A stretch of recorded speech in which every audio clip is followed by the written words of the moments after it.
Hello, hello, hello. Welcome back, guys. This is gonna be the second part of not the second part, but the second number two, Arte Locuera podcast slash backslash audiobook. Gabriel Garcia Marquez, and we're continuing on page 16 where we left off. So I forgot where we left where we left off. So we're gonna continue the first paragraph on page 16. So gonna give myself like 20 seconds to get myself mentally prepared for this session. So I'll be back in 20 seconds or 15. So chill.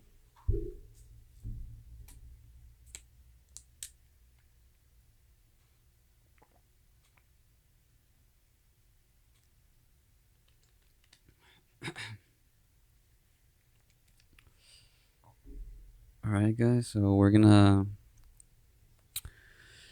make sure I have good lighting for the image, so I could read the words perfectly. So, okay, the light's good, everything's great. So, weed's great. So let's start reading, man. Start practicing once again my pronunciation. Let's get it. So we're gonna start off on page 16, first paragraph, and it says the discovery, el descubrimiento. So I can comenzar. Let's start.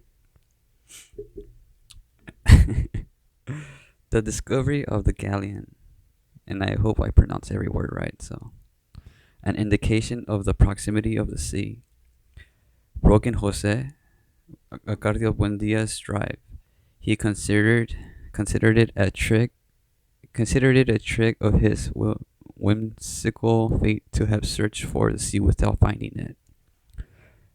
At the cost of countless sacrifices and suffering, and to have found it all of a sudden without looking for it, as it lay across his path like an insurmountable object. Many years later, Colonel Aureliano Buendia crossed the region again, when it was already a regular mail route, and the only part of the ship he found was its burnt out frame in the midst of a field of poppies. Only then, convinced that the story had not been oh, let me start over. Sorry, guys. Reading high is a challenge, but let's do it.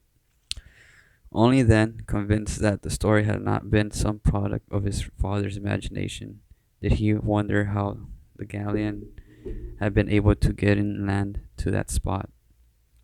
But Jose Acardo Buendia did not concern himself with that when he found the sea after another 4 days' journey from the galleon. His dreams ended as he faced that ashen, foamy, dirty sea, which had not merited, yeah, that's right, the risk and sacrifices of the adventure. This is he shouted, saying, "God damn it!" he shouted. "Mokondo is surrounded by water on all sides."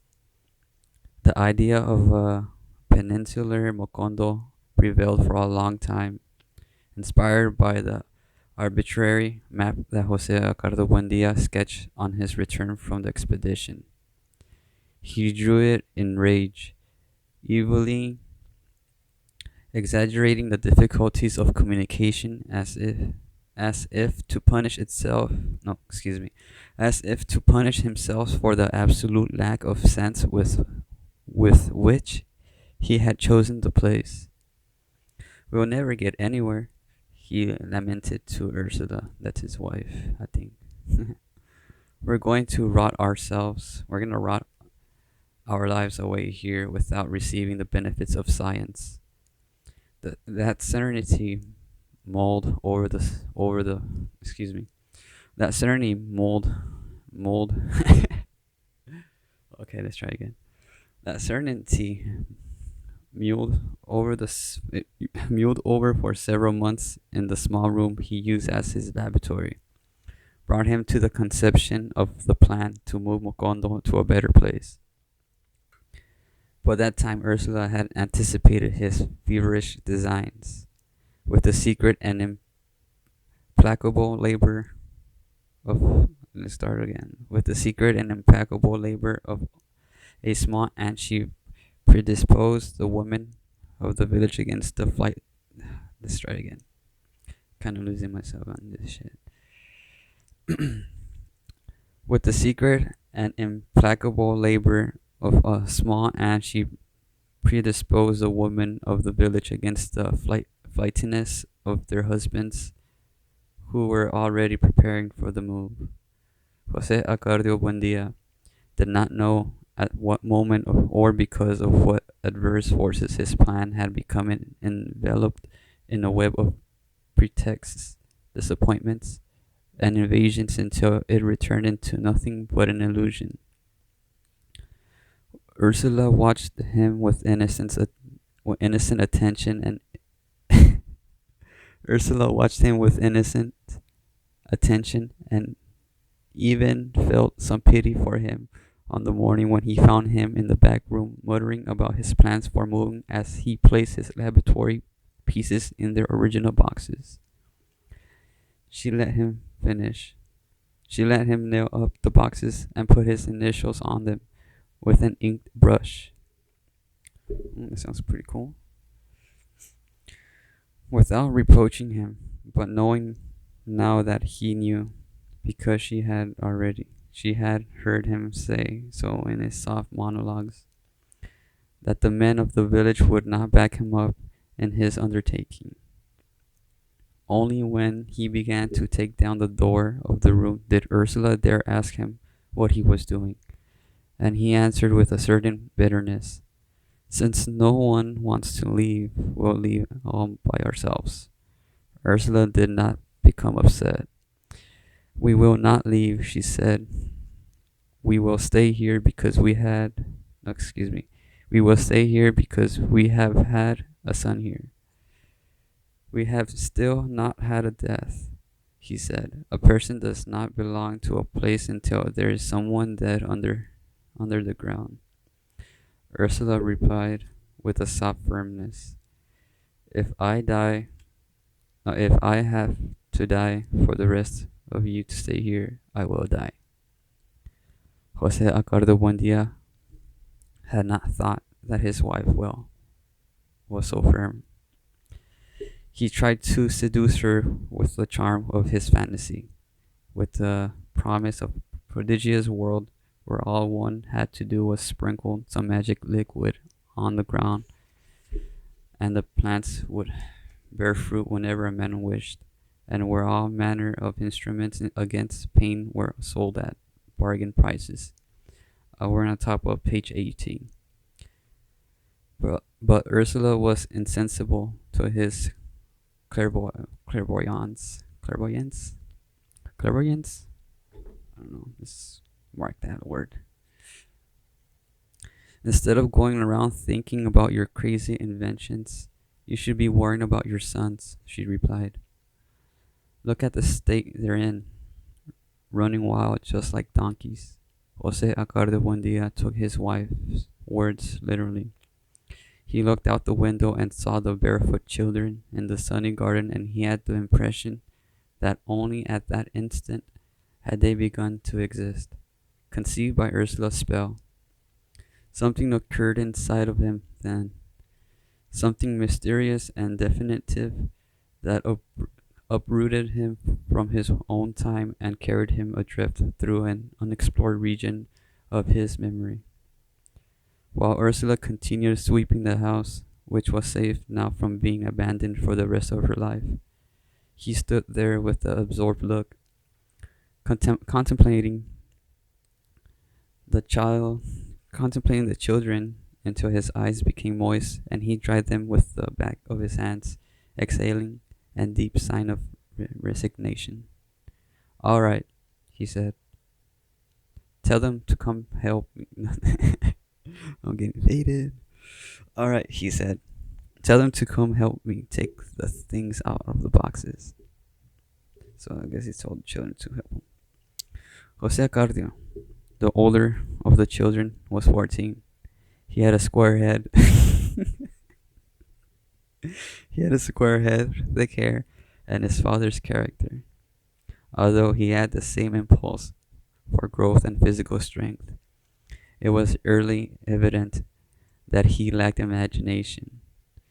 He had been conceived and born during the difficult crossing of the mountains. I guess so. They were when they moved to one place to another. That's what I guess they're describing his birth. I guess that's what they think that the reason he lacked imagination. I don't know. He had been conceived and born during the difficult crossing of the mountains before the founding of you see before the founding of Mokono. So this is while they were traveling and they had him. And his parents gave thanks to the heaven when they saw he had no animal features. Aureliano, the first human being to be born in Mokondo, would be 6 years old in March. He was silent and withdrawn. He had wept in his mother's womb, and he had been born in his eyes. Excuse me. He had wept in his mother's womb, and had been born with his eyes open. As they were cutting the umbilical cord, he moved his head from side to side, taking in the things in the room and examining the faces of the people with a fearless curiosity. That's pretty cool. Then, indifferent to those who came close to look at him, he kept his attention concentrated on the palm roof, which looked as if were about to collapse under the tremendous pressure of the rain. Page 19, top right side 19. Ursula did not remember the intensity of that look again until one day when little Aureliano, so this is little Junior, at the age of at the age of 3, went into the kitchen. At the moment she was taking a pot of boiling soup. Oh, that sounds bomb. Let's read that again.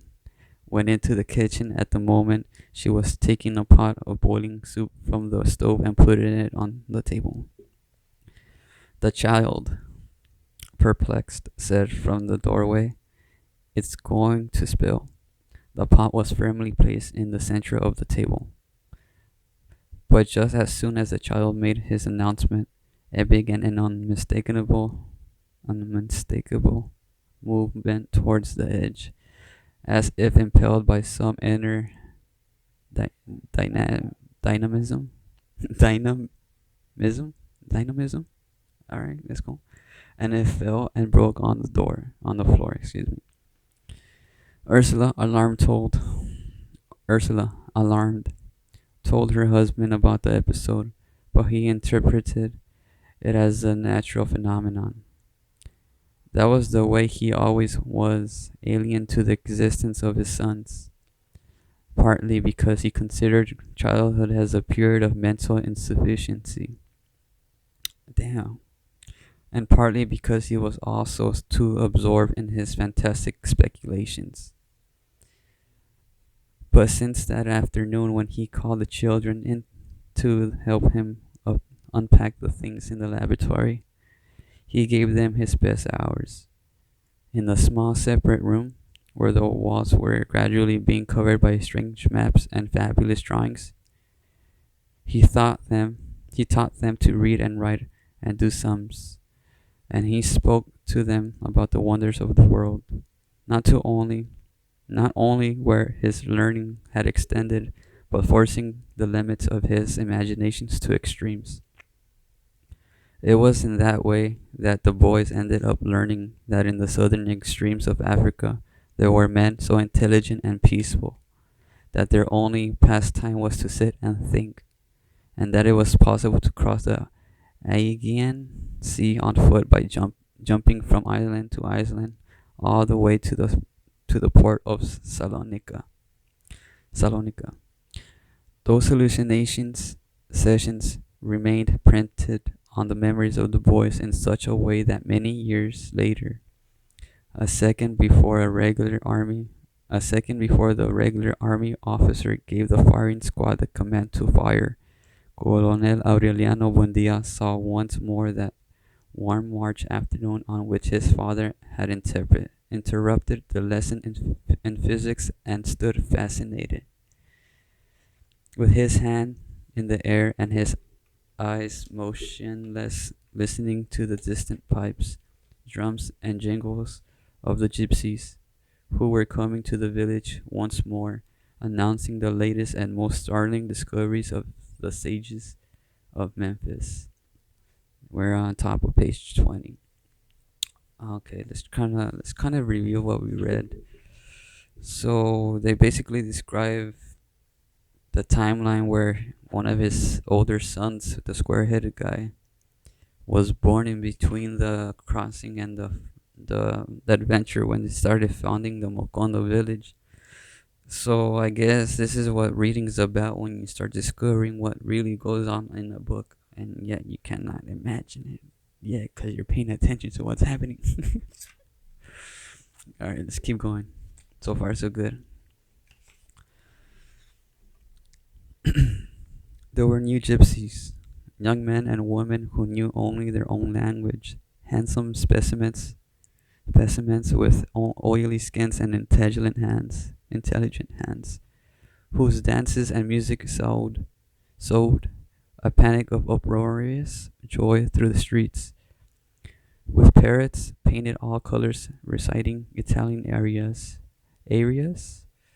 okay, and a hen who laid 100 golden eggs to the sound of a tambourine, and a trained monkey who read minds, and the multiple use machine that could be used at the same time to sew on buttons and reduce fevers, and the apparatus to make a person forget his bad memories, and a poultice to lose time. That's a weird word. Poultice to lose time, and 1,000 more inventions so ingenious and unusual that Arcadio Buendia must have must have wanted to invent a memory machine so that he could remember them all. That's crazy. In an instant, they transformed the village. That also were let's review a little bit. So I guess they're a new generation of gypsies started to invade the Pueblo and try to, offer their new inventions and their new objects they have for the village. So that's pretty cool if they're useful. I mean, they're getting ideas already. Let's continue. The inhabitants of Mokondo found themselves lost in their own streets, confused by the crowded fair, holding a child by each hand so as not to lose them in a tumult, bumping into acrobats with gold-caped teeth and jugglers with 6 arms, suffocated by the mingled breath of manure and sandals that the crowd exhaled. Jose, Jose Arcadio Buendia went about everywhere like a madman, looking for a Melquiades so that he could reveal to him the infinite secrets of that fabulous nightmare. He asked several gypsies who did not understand his language. Finally, he reached the place where Melquiades used to set up his tent, and he found a taciturn Armenian who in Spanish was hawking a syrup to make oneself invisible. Whoa. He had drunk down a glass of the amber substance in one gulp as Jose Arcadio Buendia elbowed his way through the absorbed group that was witnessing the spectacle and was able to ask his questions. Excuse me. The gypsy wrapped him in the frightful climate. The gypsy wrapped him in the frightful climate of his look before he turned into a puddle, a pestilential and smoking pitch over which the echo of his reply still floated. Melquiades is dead. Upset by the news, Jose Arcadio Buendia stood motionless, trying to rise above his affliction until the group dispersed. Dispersed, called away by other artifices.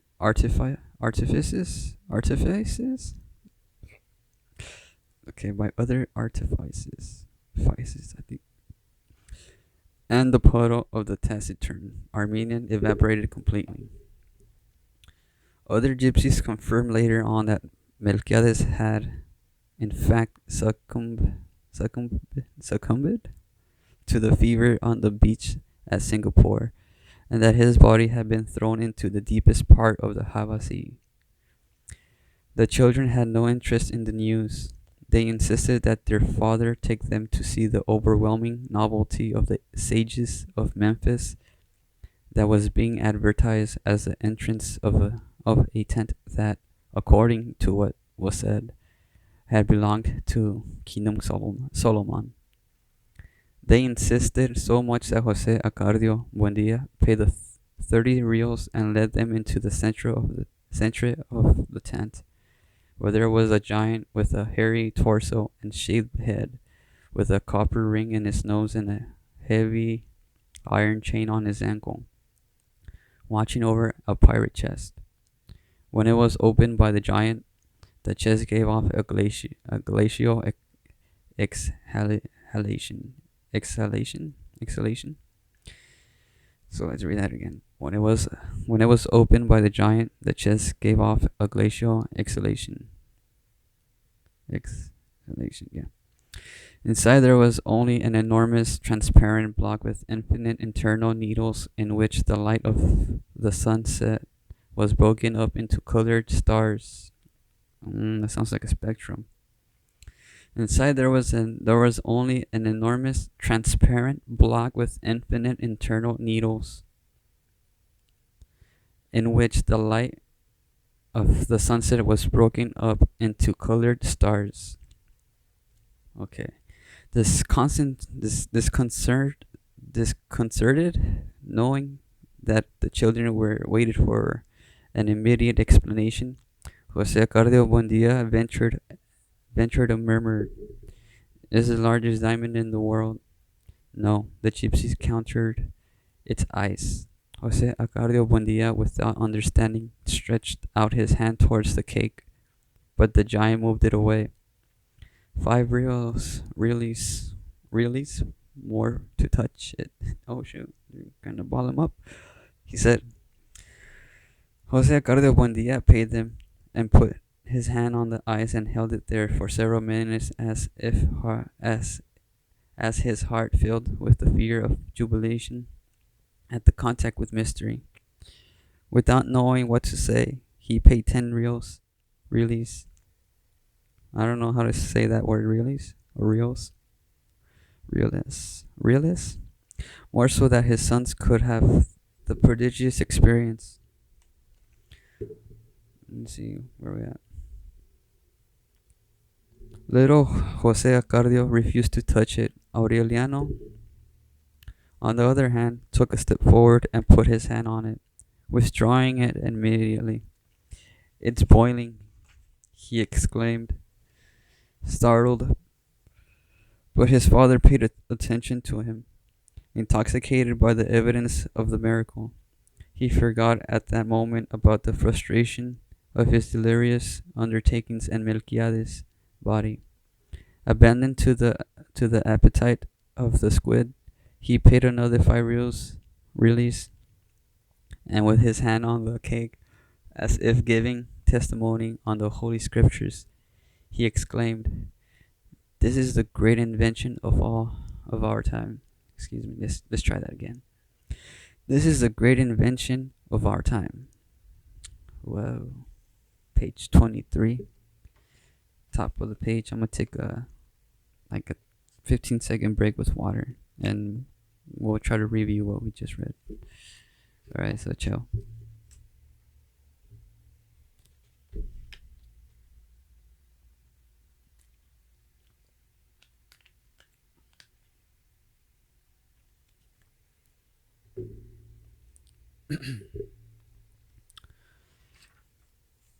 And if you guys have a recommendation about the next book I should read, or I don't know, something cool to read, just hit me up and let's read it together or something. Okay, page 23. I'm not sure if this is the chapter, but it doesn't have a number, so let's read it. When the pirate Sir Francis Drake attacked Riohacha in the 16th century, Ursula Iguaran's great grandmother became so frightened with the ringing of alarm bells and the firing of cannons that she lost control of her nerves and sat down on a lighted stove. The burns changed her into a useless wife for the rest of her days. She could only sit on one side, cushioned by pillows, and something strange must have happened to her way of walking, for she never walked again in public. So something happened to her that she's walking weird. She gave up all kinds of social activity, obsessed with the notion that her body gave off and singed odor. Dawn would find her in the courtyard, for she did not dare fall asleep lest she dream of the English and their ferocious attack dogs as they came through the windows of her bedroom to submit her to shameful tortures with her red-hot irons. Her husband, an Aragonese, he's a merchant. Her husband, an Aragonese merchant by whom she had two children, spent half the value of his store on medicines and pastimes in an attempt to alleviate her terror. Finally, he sold the business and took the family to live far from the sea in the settlement of peaceful Indians located in the foothills. Excuse me. Let's try that again. Finally, he sold the business and took the family to live far from the sea in the settlement of peaceful Indians located in the foothills, where he built his wife a bedroom without windows so that the pirates of her dreams would have would have no way to get in. In that village, in that hidden village, there was a native-born tobacco planter who had lived there for some time. Don Jose Acardio Buendia, with whom Ursula's great-great-grandfather established a partnership that was so lucrative, then within a few years they made a fortune. Several centuries later, the great-great-grandson of the native-born planter married the great-great-granddaughter of the Aragonese. Therefore, every time that Ursula became exercised over her husband's mad ideas, she would leap back over 300 years of fate and curse the day that Sir Francis Drake had attacked Riohacha. It was simply a way of giving herself some relief, because actually they were joined till death by a bond that was more solid than love, a common prick of conscience. They were they were cousins. They had grown up together in the old village that both of their ancestors, with their work and their good habits had transformed into one of the finest towns in the province. Although their marriage was predicted from the time they had come into the world, when they expressed their desires to be married, their own relatives tried to stop it. They were afraid that those two healthy products of two races that had interbred over the centuries would suffer the shame of breeding iguanas. There had already been a horrible precedent.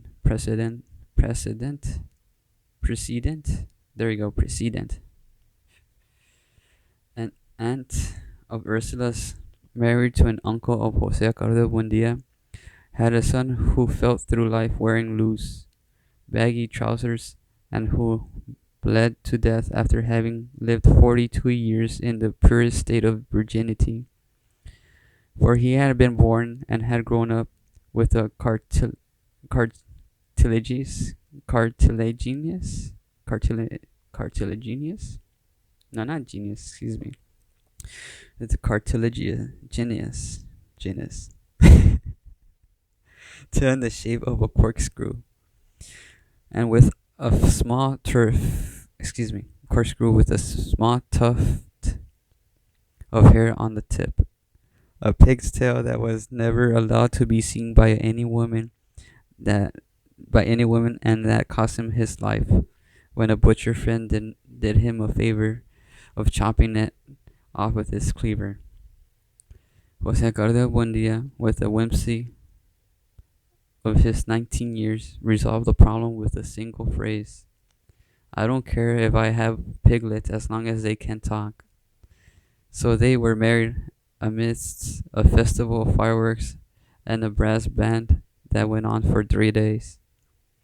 They would have been happy they would have been happy from then on if Ursula's mother had not terrified her with all manner of sinister predictions about their offspring, even to the extreme of advising her to refuse the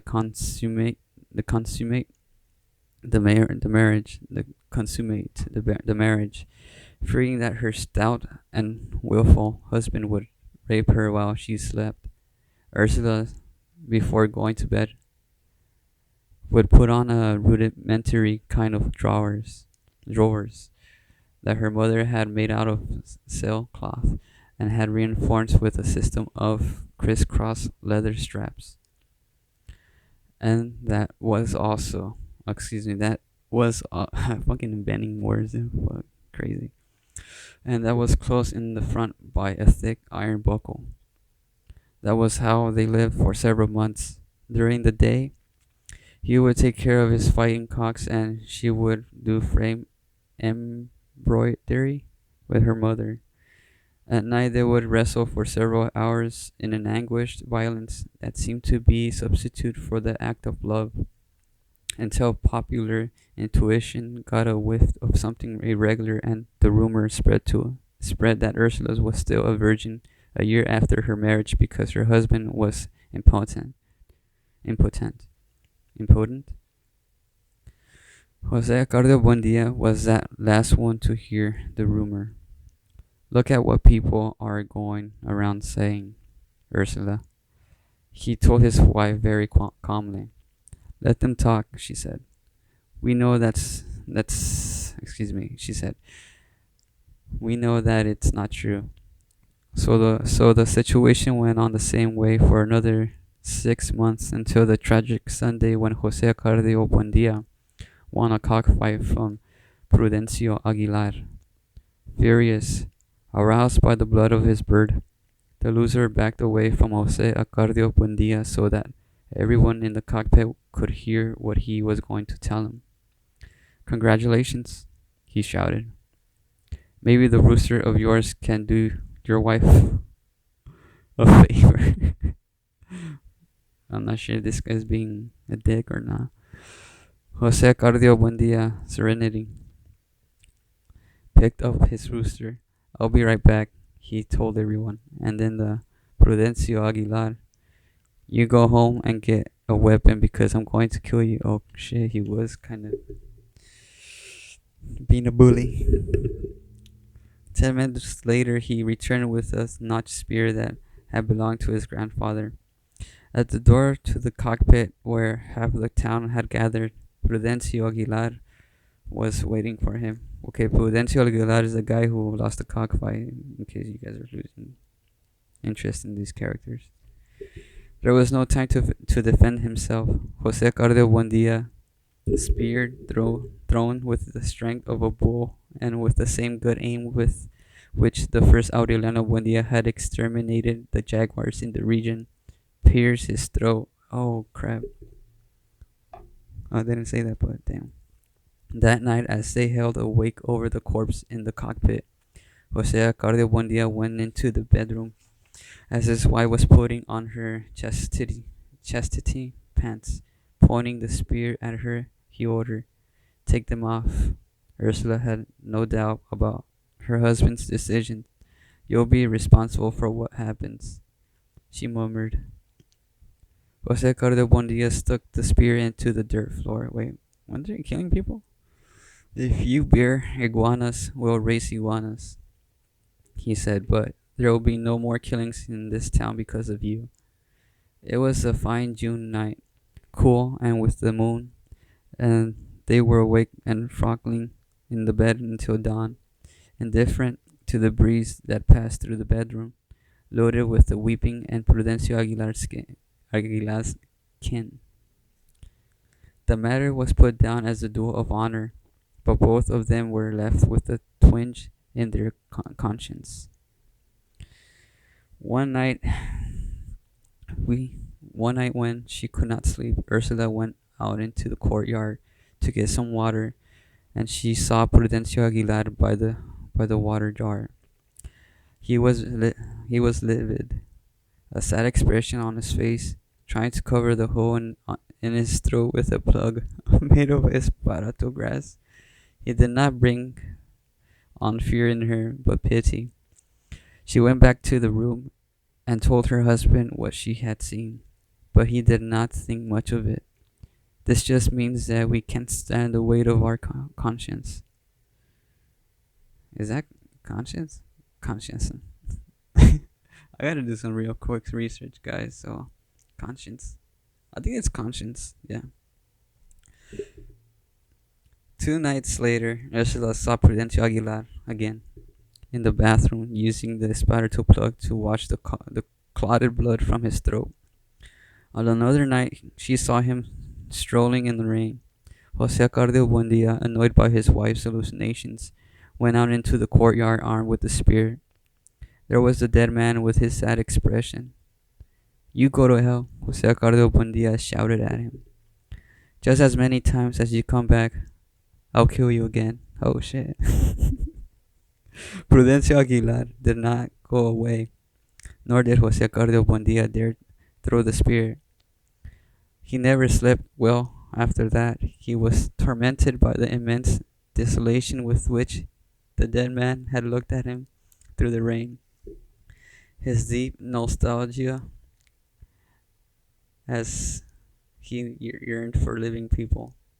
The anxiety with which he searched through the house looking for some water with which to soak his exparto plug. He must be suffering a great deal, he said to Ursula. You can see that he's so very lonely. She was so moved that the next time she saw the dead man uncovering the pots on the stove, she understood what he was looking for. And from then on, she placed water jugs all about. She placed water jugs all about the house. One night, when he found him washing his wound in his own room, Jose Cardio Buendia could no longer resist. It's all right, Prudencio, he told him. We're going to leave this house. We're going to leave this town, just as far away as we can go, and we'll never come back. Go in peace now. That was how they undertook the crossing of the mountains.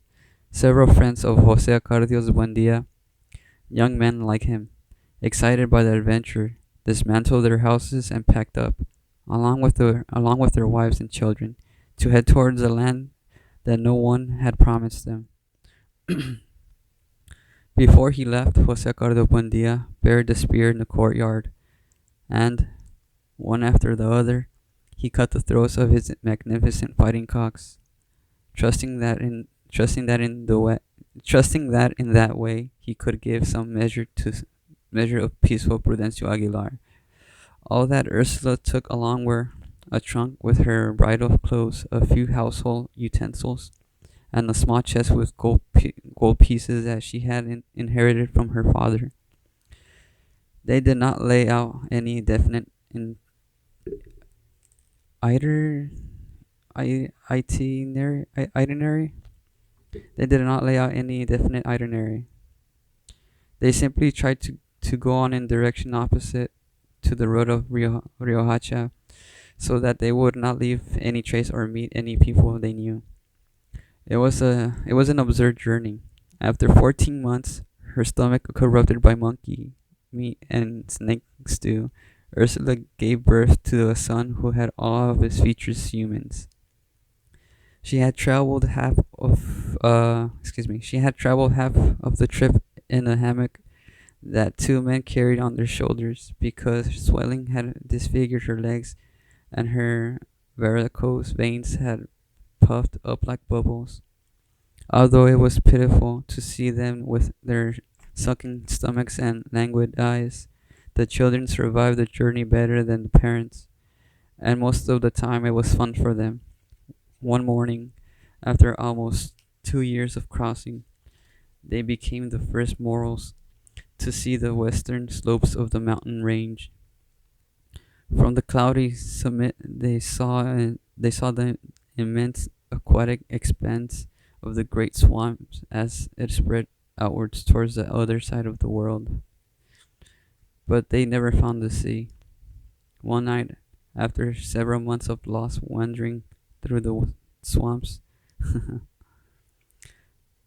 far away now from the last Indians they had met on their way, they camped on the banks of a stony river whose waters were like a torrent of frozen glass. Years later, during the Second Civil War, Colonel Aureliano Buendia tried to follow the same route in order to take Riohacha by surprise, and after 6 days of traveling, he understood that it was madness. Nevertheless, the night on which they camped beside the river, his father's host had the look of shipwrecked people with no escape. But their number have grown during the crossing, and they were all prepared, and they succeeded. To die of old age, Jose Acardio Buendia dreamed that night that right where excuse me dreamed that night that right there a noisy city with houses having mirror walls rose up. He asked what city it was, and they answered him with the name. Excuse me, I'm kind of dozing now. Let me try to take a hit. So we're in page 18. We're gonna kind of review what we just read, and hopefully we're not lost in this book yet. So, taking a hit. I'll be back. Give me like 10 seconds.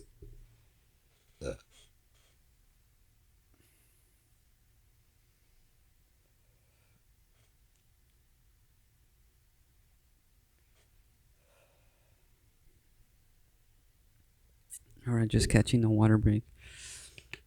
So,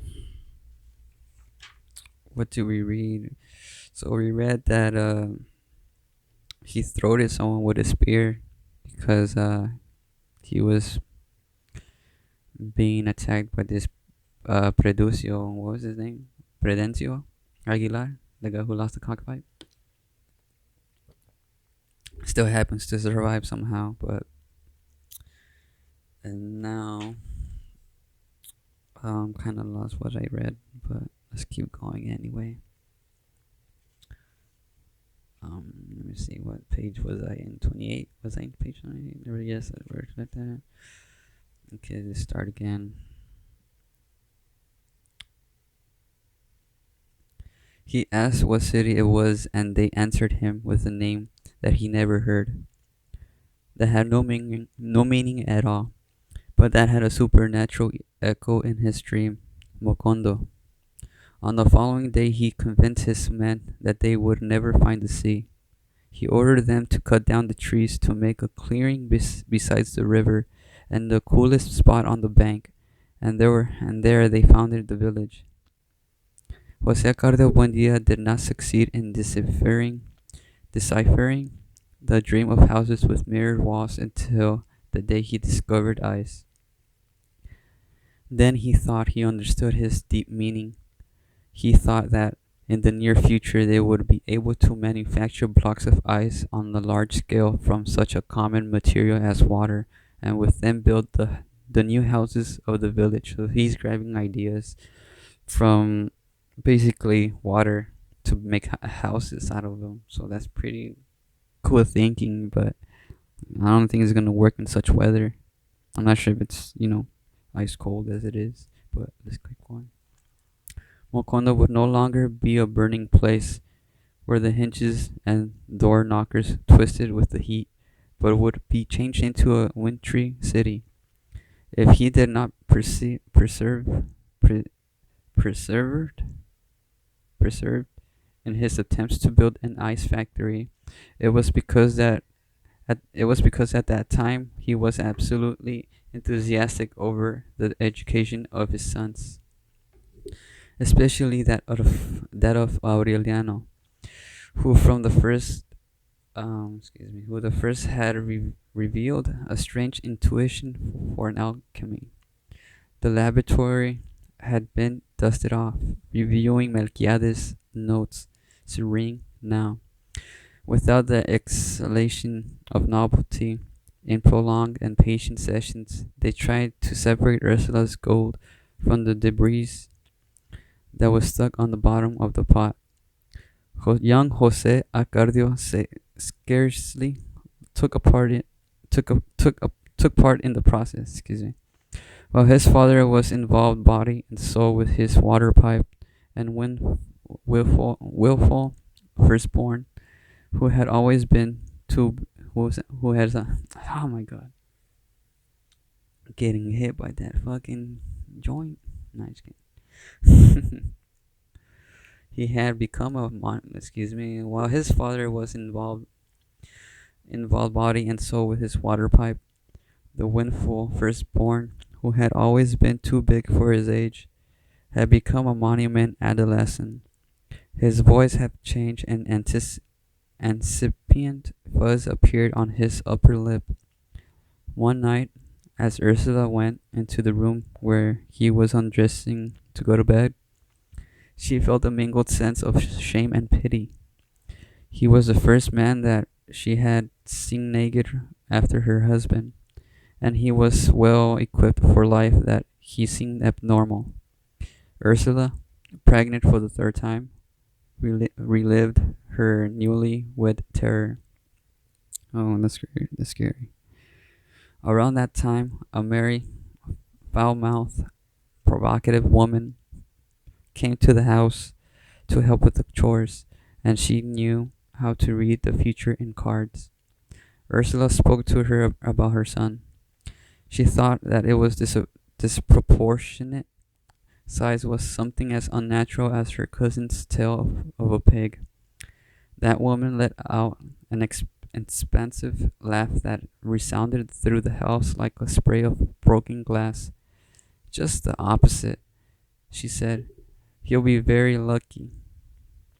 In order to confirm her prediction, she brought her cards to the house a few days later and locked herself up with the Jose Acardio in the granary off the kitchen. She calmly placed her cards on an old carpenter's bench, saying anything that came into her head, while the boy waited beside her, more bored than intrigued. Suddenly, she reached out her hand. Excuse me, I'm kind of like Daisy Knob. Let me kind of sit back better. All right. Suddenly, she reached out. Suddenly, she reached out her hand and touched them.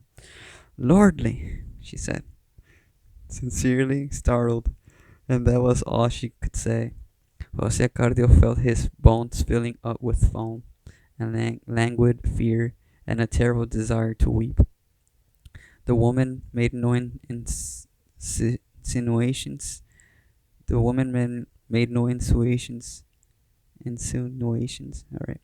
But Jose Acardo Buendia kept looking for her all night long, for the smell of smoke that she had under her armpits, and that had got caught under his skin. We're on top of page 30.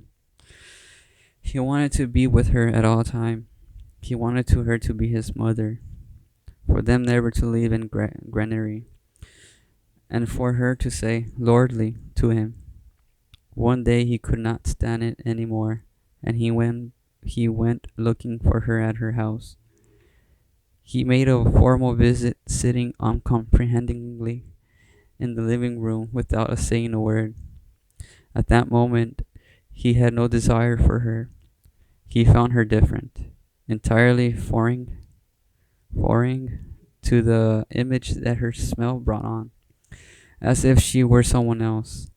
He drank his coffee and left the house in depression. That night, During the frightful time of lying awake, he desired her again with a brutal anxiety, but he did not want her. But he did not want her at that time, as she had been in Granary, but as she had been that afternoon. Okay. Days later, the woman suddenly called him to her house, where she was alone with her mother. She had him come into the bedroom with the pretext of showing him a deck of cards. Then she touched him with such freedom that he suffered a delusion after the initial shudder, and he felt more fear than pleasure. She asked him to come and see her that night. He agreed, in order to get away, knowing that he was incapable of going. But that night, in his burning bed, he understood that he had to go to see her. He had to go see her, even if he were not capable. Capable. What the fuck did I say? Even if he was not capable. He got dressed by feel, listening in the dark to his brother's calm breathing, the dry cough of his father in the next room, the asthma of the hens in the courtyard, the buzz of the mosquitoes, the beating of his heart, and the inordinate bustle of the world that he had no notice until then. He had not noticed until then. And he went out into the sleeping street, With all his heart, he wanted the door to be barred and not just closed as she had promised him, but it was open.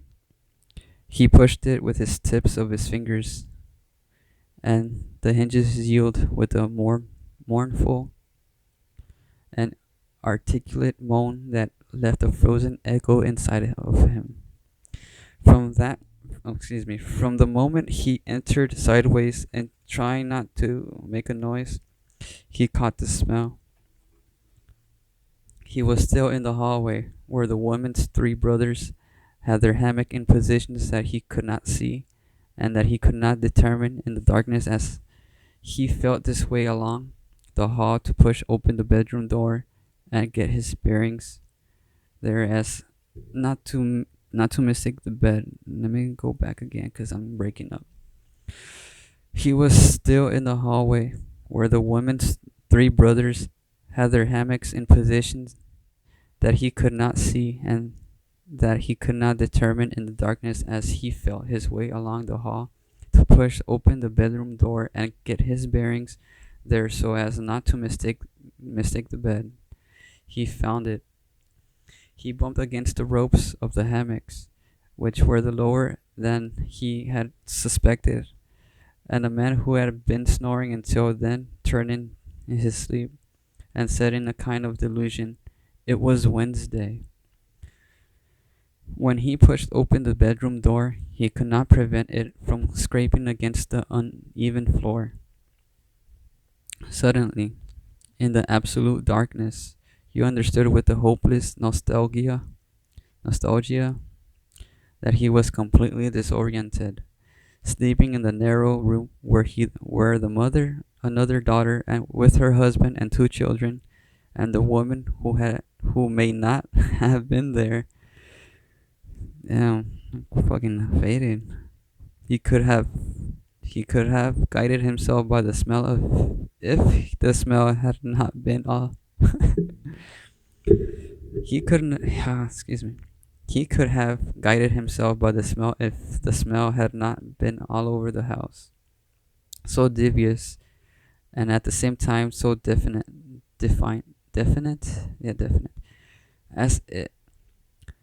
as it had always been on his skin. He did not move for a long time, wondering in fright how he had ever got to that abyss of abandonment, when a hand with all its fingers extended and feeling about in the darkness touched his face. He was not surprised, for without knowing, he had been expecting it. Then he gave himself over to damn, I gotta take a break. So we're in like in mid page of page 31 where it says, "Then he gave himself over to that hand." Because that's the gypsy he was supposed to be planning to meet because he was, I don't know, fired up. We're gonna finish this page and we're gonna stop, and the last 5 minutes is just gonna be me talking, like whatever. Okay, then he gave himself over to that hand, and in a terrible state of exhaustion, he let himself be led to the shapeless place where his clothes were taken off, and he was heaved about like a sack of potatoes, and thrown from one side to the other in a bottomless darkness in which arms were useless, where it no longer smelled of a woman but of ammonia, and where he tried to remember her face and found before him the face of Ursula. Confusedly aware that he was doing something that for a very long time he had wanted to do, but that he had imagined could really never be done. Not knowing what he was doing because he did not know where his feet were or where his head was, or whose feet or whose head, and feeling that he could no longer resist the glacial rumbling of his kidneys and the air of his intestines, and fear and the bewildered and his anxiety to flee, and at the same time stay forever in the exasperated silence and that fearful solitude. It's crazy. Alright, guys, so we're gonna stop at page 31. We read pretty good today. I guess I read a little bit faster, kind of based from a last talk. Kind of nailed more words this time than I did last time, so. But I can't really tell because that's just 2 days of reading 100 Years of Solitude. But I know the Spanish version is gonna help me a lot more in my Spanish, so I would probably try to find a book in Spanish and try to practice my English. My English. Well, yeah, both my English and Spanish. But I want to practice more of my Spanish for sure because I think it's a very important language. And I don't know what else to be saying at this point in time, but I think this book, like I said, looks really nice. You know, it looks like a black book. You know, one thing that I could say about reading, it's like I don't know. You have to be very consistent on. You have to be really good at telling a story. I'm not good at reading stories or telling stories, but sometimes if you try, you could like just be a storyteller. But like I said, there's a beer in my podcast, so I'm probably intoxicated somehow. But when you start catching your words, when you start reading so fluently, you kind of like amaze yourself, but yet you still keep your cool by not overexciting yourself to, I guess, be making mistakes over and over, you know, because that excitement does get you off stage, off set, you know, whatever intellectual I'm trying to be. I mean, it's a book, so pretty good book. So right now I'm just gonna be, I don't know, just chilling for the next minute. I don't know if you guys have any ideas to do. This is probably one of those ideas. It's very simple to do. You don't need much. You could just do it for in the tightest budget ever. Just grab a screen, not a screen recorder, but a voice recorder. Record yourself talking about certain things or things that really interest you. You know, I'm gonna take a hit and I'll be right back again. And I don't know if there's things that I want to talk about, which I probably should, like art stuff or events going on, and let people know on the underground side about these events so people could go out there and sponsor their local vendors and stuff like that. But I think moving towards that direction will be pretty good for now. But I'm just trying to get up and do this again, so I could be consistent. So let me go take a bowl, and I'll be back, guys.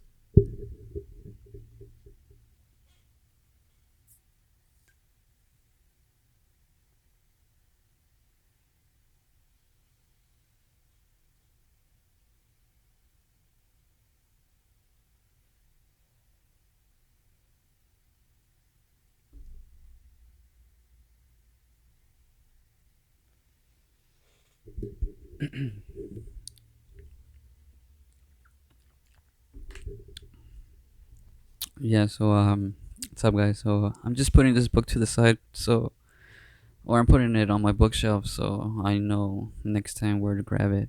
Not too far from me, but I'm probably gonna pull up the Banksy. What's it called? His book just has a lot of art. Just to, inspire myself to do some other projects, basically coming up in the future. So let's pull that up.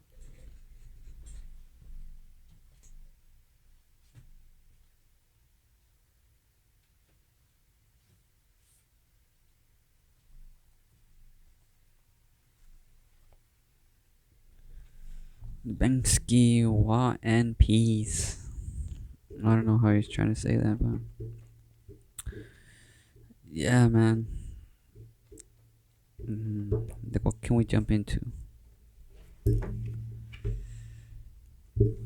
Let's see. It's crazy. TV was made to the theater seem pointless. Photography was pretty much killed painting, but graffiti remains gloriously unspoiled, unspoiled by progress. Damn. No, there's something about I don't know. Every time I watch exit through the gift shop, that time where he went to the Disneyland area and put his freaking his art, his work of art in that I'm not sure, in that train area. You know what I mean? Every time I do visit, it's like it's a monument for me when I go over there and check it out.